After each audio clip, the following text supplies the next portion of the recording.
I didn't notice the locked door until the electrician asked why my house had power running to a room that didn't exist. He was standing at the end of the upstairs hallway, staring at a narrow white door tucked between the bathroom and the master bedroom. It looked ordinary. The same faded paint, the same brass handle, the same worn trim around the frame. "What room is this?" he asked. "It isn't on the floor plan," he frowned. "Then why is there a live circuit behind it?" I walked over, grabbed the handle and twisted. Locked. Not unusual for an old house. What bothered me was that I'd already lived there for 11 days, and I couldn't remember seeing the door before that moment. My name is Ethan Carter, and this happened 3 years ago after I bought a duplex on the edge of Blackridge, a quiet town that people mostly passed through on their way somewhere else. The house had belonged to Harold and Evelyn Mercer, an elderly couple who had lived there for nearly 50 years. They had died 6 weeks apart, leaving no children and no known relatives. The property was sold through probate, and because the place needed work, I managed to buy it for far less than similar homes nearby. During the final walkthrough, the realtor handed me a ring of old keys. "There are a few we couldn't identify," she said. "The Mercers kept everything." She laughed as if it were charming. Then, just before we left, she paused at the upstairs hallway. "Oh, one more thing." She pointed toward the narrow white door. "The previous owners always kept that locked." I looked at it. "Storage," she shrugged. "They never said, so where's the key? We never found it." I expected an explanation. Instead, she smiled awkwardly and changed the subject. "At the time, I didn't think much of it. Old houses always had strange closets or sealed crawl spaces. It wasn't until the electrician mentioned live wiring that I realized something didn't add up." "Could it just be an old circuit?" I asked. He shook his head. "No," he tapped his voltage tester against the wall beside the frame. "This line's active, so what's behind it?" He looked at me. "I was hoping you'd tell me." That evening, curiosity got the better of me. I searched every cabinet, every drawer, every shelf in the house. I found receipts dating back to the 1980s, warranty cards for appliances that no longer existed, and dozens of neatly labeled photo albums. No key. The next morning, I downloaded the county's original property records. The blueprint showed 2 bedrooms upstairs, not 3, no storage room, no hidden closet, no space behind the hallway wall at all. I measured it myself. From the outside of the house, the wall should have ended exactly where the bathroom began. Inside, there was nearly 6 extra feet. I measured again, same result. I stood in the hallway for almost 10 minutes, convinced I had made a mistake. Then I walked outside and measured the exterior wall. The numbers didn't change. The inside of the house was somehow larger than the outside. I didn't tell anyone. I assumed I'd measured incorrectly. That assumption lasted until my internet stopped working. The router sat in my office downstairs. But every evening around 9 o'clock, the signal became unusually strong in the upstairs hallway. I downloaded a Wi-Fi analyzer app. The strongest point in the house wasn't my office. It was directly in front of the locked door. It made no sense. There wasn't supposed to be a room there. A few days later, I met my next-door neighbor while taking the trash out. His name was Martin, retired school teacher, friendly, talkative. He'd lived on the street for almost 30 years. "You bought the Mercer place?" he asked. "Yeah." He smiled. "Big house?" "Not really. It only has 2 bedrooms." He looked confused. "What are you talking about? 3? "No, I've been inside." He frowned. Harold used the little room upstairs as his study. Every muscle in my body tightened. "There isn't a room upstairs." Martin laughed. "Of course there is." "No, I live there." He stared at me for several seconds, then his smile slowly disappeared. "You've never opened that door." I froze. "How do you know about the door?" His expression changed immediately, almost like he'd said something he wasn't supposed to. He glanced back toward his house. "I should get going." "Wait." He ignored me. By the time I reached the sidewalk, he had already gone inside and locked his front door. The next morning I knocked. No answer. I tried again that evening, still nothing. His car never left the driveway, his lights stayed off. 2 days later, another neighbor told me Martin had gone to stay with his daughter in another state. I never saw him again. His mailbox filled with letters for weeks before someone finally emptied it. I couldn't stop thinking about what he'd said. You've never opened that door, not what's behind it, not why is it locked. He'd acted as though opening it was inevitable. I decided to hire a locksmith. He arrived on a Thursday afternoon carrying a small black toolbox. He examined the lock for less than a minute. This is strange. What? I've never seen one exactly like it. Can you open it? Eventually, he inserted several picks. Nothing. Tried again. Nothing. Then he stopped. Did you hear that? Hear what? I thought someone moved. We both listened. Silence. He returned to the lock just as he applied pressure. A metallic click echoed from the other side, not inside the lock, beyond the door. As though someone had unlocked a second lock from within, the locksmith slowly looked at me. Is somebody home? I live alone. He knocked. Hello. No response. He tried the handle, still locked. I swear. He stepped back. I heard another lock. So did I. For the first time that day, he looked genuinely uncomfortable. I'll need to drill it. Go ahead. He unpacked the drill, positioned the bit before he pulled the trigger. My phone rang, an unknown number. I almost ignored it. Instead, I answered. A man's voice whispered only one sentence.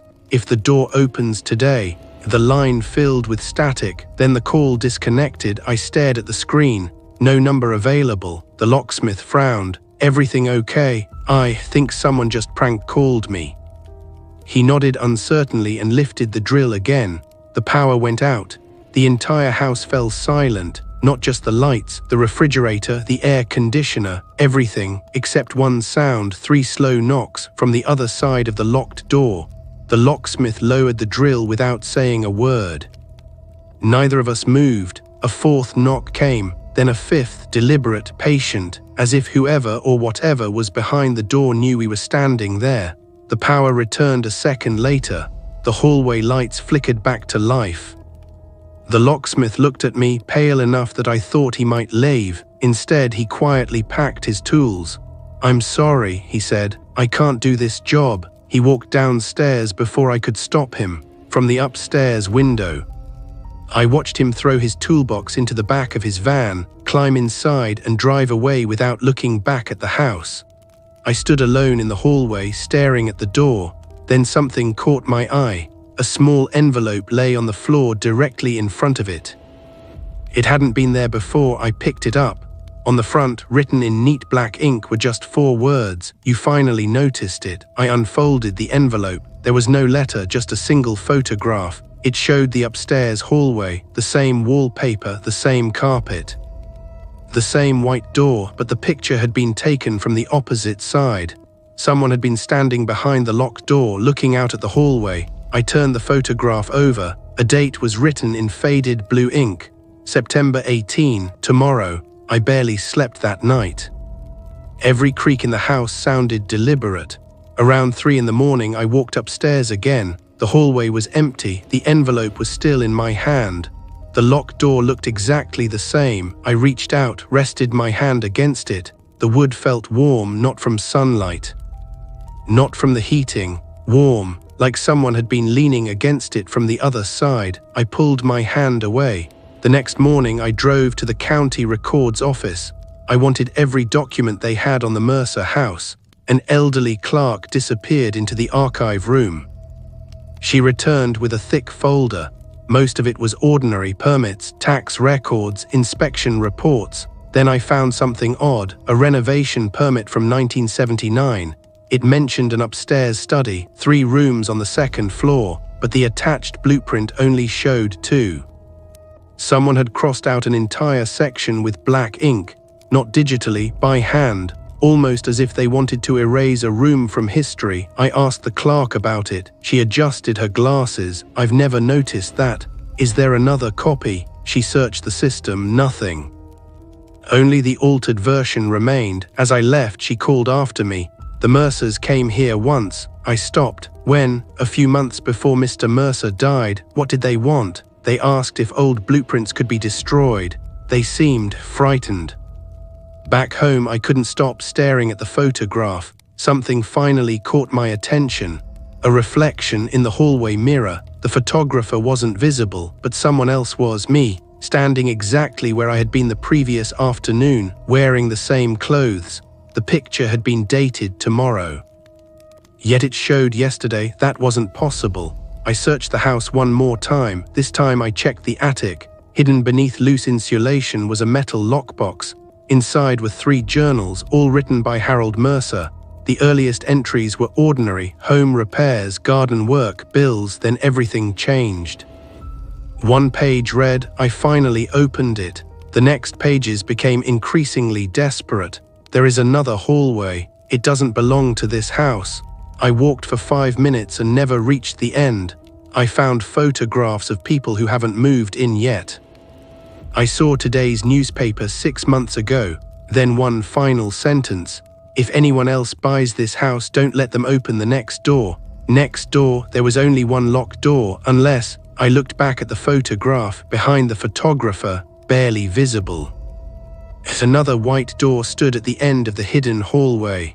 Harold hadn't been warning people about the first door. He'd been warning them about the second one. I called the locksmith. He refused to return. I called another, then another. No one wanted the job after seeing a picture of the unusual lock. Finally, an antique restoration specialist agreed to help. Unlike the others, he didn't try to pick it. He studied the mechanism, smiled quietly, then reached into his bag. He removed a long iron key. "Where did you get that?" He looked at me. "I've been carrying it for years." "What?" I hoped I'd never need it. Before I could ask another question, he inserted the key. The lock turned smoothly, no resistance, no force, just one soft click. The door slowly drifted open. There wasn't a room behind it. There was a hallway exactly like the one in the photograph. Soft yellow lights glowed overhead. The wallpaper matched the rest of the house. The carpet looked new. The air smelled fresh, as though someone had cleaned the place that morning. The hallway stretched much farther than the house itself. It couldn't exist, yet it did. The restoration specialist didn't seem surprised. "You've been here before," he nodded. "As a child." "What is this place?" "I don't know. My father found it. He told me never to return." "So why are you here?" He looked toward the end of the hallway. "Because someone always opens the door eventually." We stepped inside. The door behind us remained open. Every room we passed was furnished. A child's bedroom, a home office, a dining room. None of them showed signs of decay. They looked lived in.